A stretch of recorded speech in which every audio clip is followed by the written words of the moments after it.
Friends, सत श्री अकाल, आदाब, नमस्ते, welcome back to our channel Ilahi reaction. आज हमने चैनल में लेकर आए बहुत इंटरेस्टिंग वीडियो पे रिएक्शन, जिसमें हम रिएक्ट करने वाले हैं Islam has reunited Bangladesh and Pakistan after India divided them. इसमें कोई शक नहीं है, आजकल जो पाकिस्तान और बांग्लादेश हैं उनके रिलेशंस काफी अच्छे चल रहे हैं, और नॉट ओनली आपस में बल्कि टर्की के साथ भी काफी अच्छे रिलेशन चल रहे हैं बांग्लादेश के। और वो मतलब कितनी ज्यादा ट्रेनिंग मिल रही है बांग्लादेश के जो आर्मी ऑफिसर्स हैं उनको वहां से।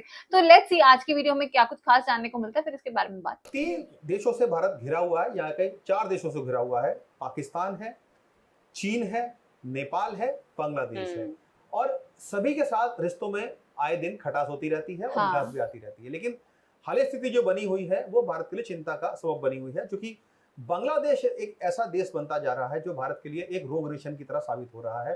पिछले 2 सालों में हमने देखा है किस तरीके से भारत और बांग्लादेश के संबंध रहे हैं।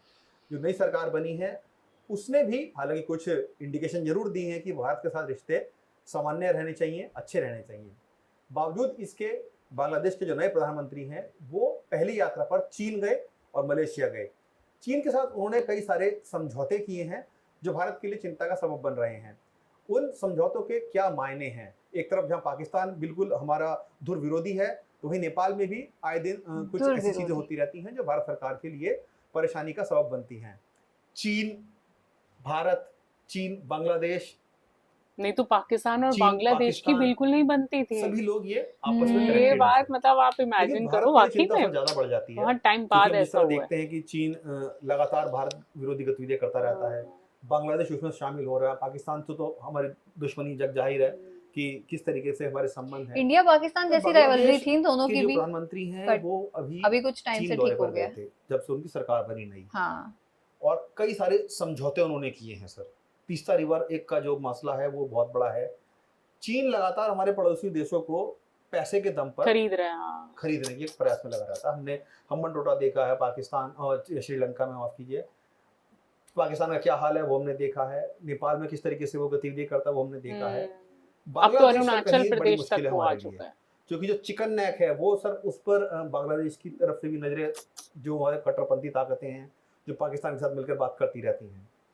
चीन का बांग्लादेश के करीब आना और बांग्लादेश का चीन के करीब जाना भारत के लिए कितना बड़ा चिंता का सबब है। और जो समझौते हुए हैं सामरिक तौर पर सुरक्षा के लिहाज से भारत के लिए किस तरह देखते हैं आप?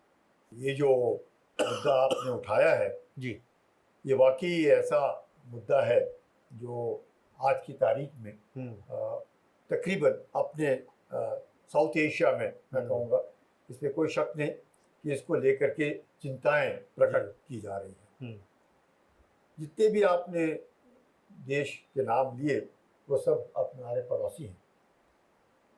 चीन सबसे बड़ा हमारा पड़ोसी है जी। तो चीन के साथ एक पड़ोसी होने के नाते तो उनके साथ रिश्ते हमारे थोड़े से अलग है बिल्कुल।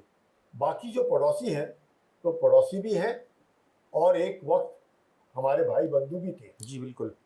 चाहे वो पाकिस्तान हो, चाहे बांग्लादेश हो, चाहे नेपाल हो, ये सारे के सारे, अफगानिस्तान हो, ये सारे के सारे देश कहीं ना कहीं ब्रिटिश इंडिया के वक्त, उससे पहले कल्चरली हम सब जुड़े हुए थे, एक ही थे। आज भी हम जब स्कूल के बच्चे, हम लोग सब स्कूल में जाते थे, काबुली वाला की कहानियां सुनने बिल्कुल बिल्कुल मिलती थी।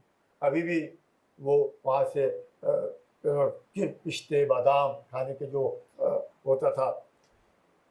बांग्लादेश, पाकिस्तान तो अपना ही हिस्सा था।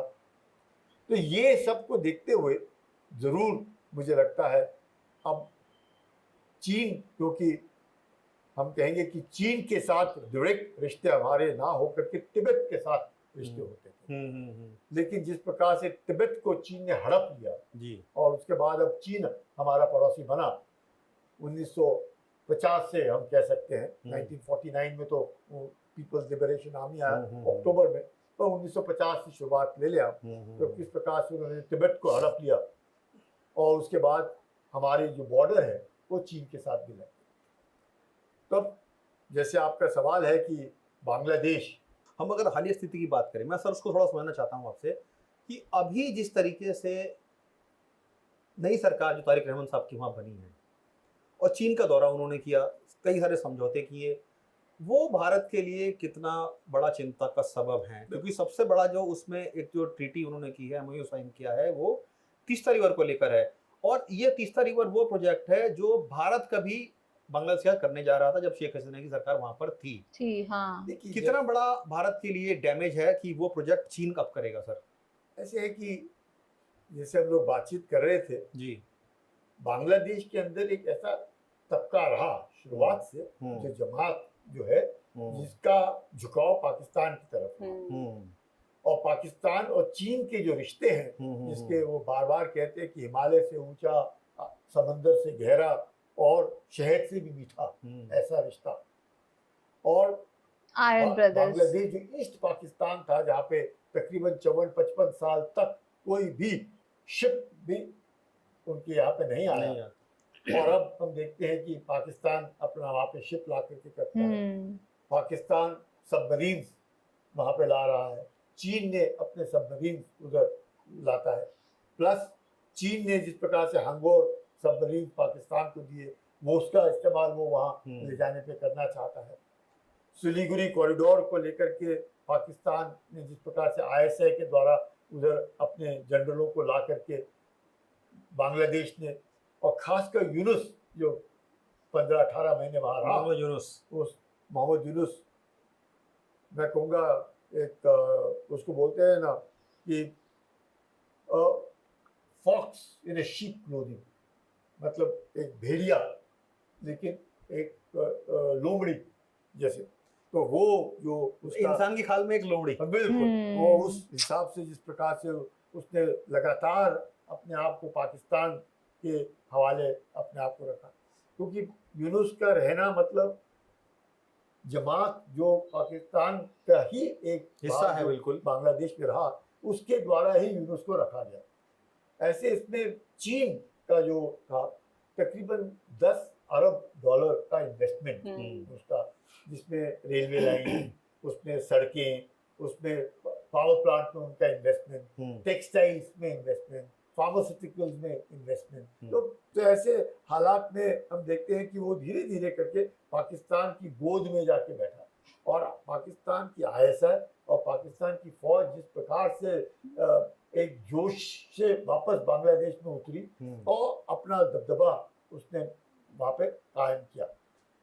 और अब जब तारिक रहमान जो अब नए प्रधानमंत्री बने हैं, जो खालिदा जिया जो पुरानी प्रधानमंत्री थी उनके बेटे हैं, तो ऐसे माहौल में लग रहा था कि शायद रिश्ते दोनों देशों के बीच बेहतर होंगे।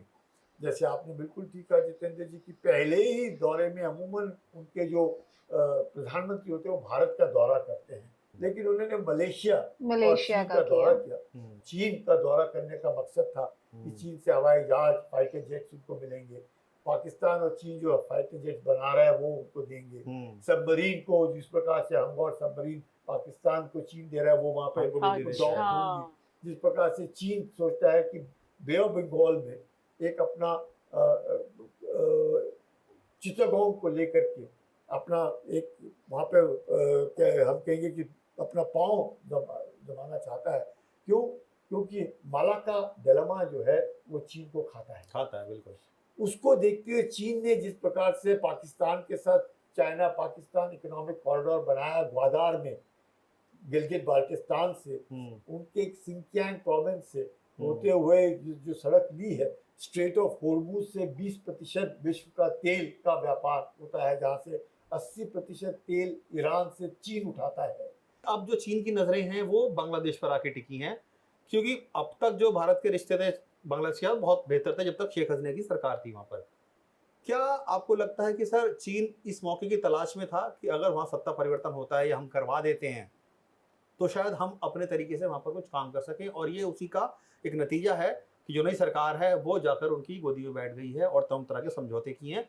भारत के लिए कितना बड़ा चैलेंज अब क्रिएट होने वाला है, खाली तौर से बांग्लादेश की अगर हम बात करें तो जबरदस्त चैलेंज। आप देखिए शुरुआत में शेख हसीना भी वहां से एक दिन पहले लौट के आई थी, बिल्कुल दौरा करके एक दिन पहले लौट के आई। उसके बाद यूनुस आया, यूनुस शायद पाकिस्तान अमेरिका का पिट्ठू रहा या उनकी गोद में बैठा रहा, जैसे भी रहा, लेकिन चीन ये सब देख रहा था। चीन का निवेश जो है बांग्लादेश में बहुत ज्यादा है। बिल्कुल हम लोग काफी हद तक मैं कहूँगा कि भारत सरकार ने शेख हसीना के साथ मिलकर के जो भी अनबन थी बांग्लादेश और भारत के बीच में, पॉकेट्स थे थोड़े थोड़े इधर दोनों तरफ, उनको सुलझाने की सुलझा लिया कोशिश था। की। लेकिन जैसे ही शेख हसीना की सरकार गिरी, इसका मौका पाकिस्तान ने उठाया, इसका मौका चीन ने उठाया, जिससे कि वो कहीं ना कहीं भारत के ऊपर दबाव डाल सके। आज की वीडियो के अंदर जैसे हम देख रहे थे कि बांग्लादेश और पाकिस्तान के जो रिलेशंस हैं वो कितने अच्छे बनते जा रहे हैं। पहले हमने थोड़ा टाइम पहले एक वीडियो देखी थी, इसके अंदर हमने सुना था कि बांग्लादेश के जो ऑफिसर्स हैं,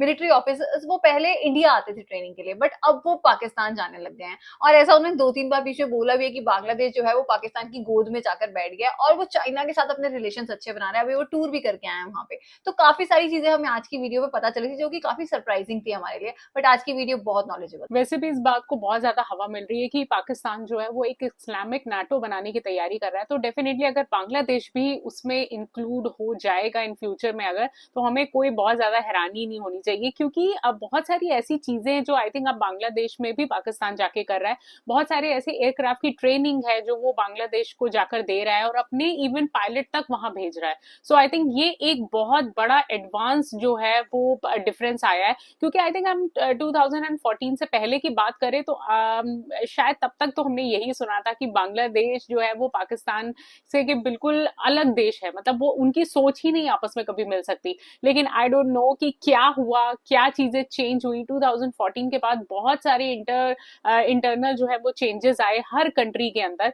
सो डेफिनेटली ये जो चीजें हैं ना, अब हमें बहुत ज्यादा कंसर्न करनी चाहिए कि इस बारे में इसका क्या फ्यूचर में नतीजा निकल सकता है। सो हमें आज की वीडियो काफी ज्यादा नॉलेजेबल लगी। इस वीडियो को लाइक और शेयर करना, चैनल को सब्सक्राइब करना मत भूलिएगा। और हम मिलेंगे एक नई वीडियो में, तब तक के लिए ओके, ओके बाय। बाय।